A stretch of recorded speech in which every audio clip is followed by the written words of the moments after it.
Christmas అనగానే చాలా మందికి చాలా విషయాలు గుర్తొస్తూ ఉంటాయి.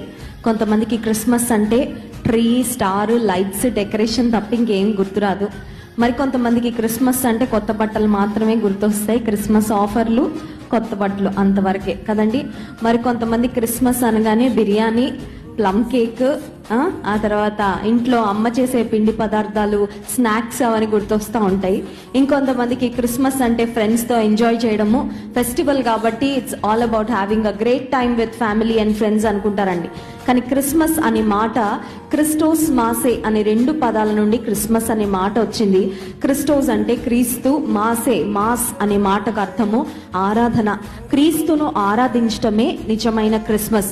సో ఈ క్రిస్మస్ నిజంగా మీనింగ్ఫుల్ క్రిస్మస్ గా ఉండాలంటే ఈ క్రిస్మస్ ను మనం ఆత్మీయమైన క్రిస్మస్ గా జరుపుకున్నప్పుడే ఈ క్రిస్మస్ మన జీవితాల్లో ఒక అర్థవంతమైన క్రిస్మస్ గా ఉంటుంది.